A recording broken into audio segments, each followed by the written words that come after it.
And secondly, can you talk about the two people who've sadly died taking AstraZeneca, and would you be worried if one of those people, as I understand it, or the family claims wasn't fully informed of the symptoms to look out for?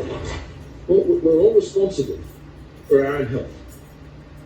And when it comes to informed consent and giving consent to whatever treatment or procedure you may have or I may have, then I'm ultimately responsible for what people do in their health treatment to me. And there has been the opportunity for people to visit their GP, to have that consultation. The government has provided that and funded that. And the informed consent process provides the decision to the individual. That's the sort of country we live in. People make their own decisions about their own health and their own bodies.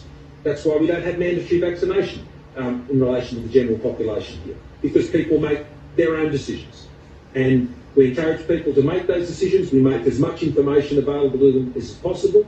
The vaccines, like any vaccine, with any vaccine, there are risks associated, and I won't go into each of the individual ones because I don't want to particularly draw attention to anyone. But we all understand that with any vaccine, there are risk factors, and they're enumerated, and they're made available to people, and people make decisions about that. I'll let the Chief Medical Officer and others speak to those because they have the details. I've been informed of those cases, and there have been other cases, and they're terribly tragic cases, like all of these are. And I feel for their families in those situations. And this is the terrible impact that pandemics have when you're responding to pandemics. But I do know that if vaccination rates, as we see, particularly for those who are older, are not where we want them to be, then people's lives are at risk. It's not a vaccine, it's experimental. The literature is blank on these, and that's a fact. It's the exact same program Australia is under that we're under. So he's a lot slicker than these other politicians over there, but he is a liar. When he says that we've told you the risk and you've been let to know the risk and it's up to you, you've had informed consent. That's Nuremberg Code talk he's putting out. He knows what he's doing. In fact, guys, get the clip from Sunday I never played with the medical doctors explaining that the Nuremberg Code is being violated. They give the code sections. The author of the U.S. Biological Weapons Law and the co-author of the UN World Law on it, explaining how it's illegal. But, I mean, this is just insane.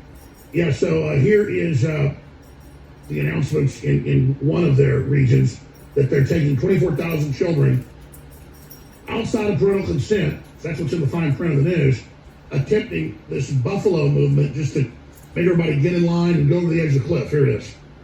I want to stress that to the mums and dads, your children will be well looked after inside when they arrive. They'll be literally ushered. We'll have nurses, we'll have some of the youth command, we'll have some of the young police from the various operations within police there just to guide them through as to where they go. They'll be looked after every moment inside the stadium, and they'll be well cared for. So mums and dads feel secure.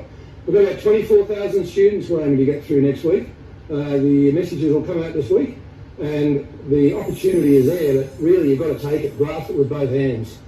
I know if you talk to any of our Olympians, I tell you, you've just got to grasp opportunity, and this is an opportunity, so don't waste it.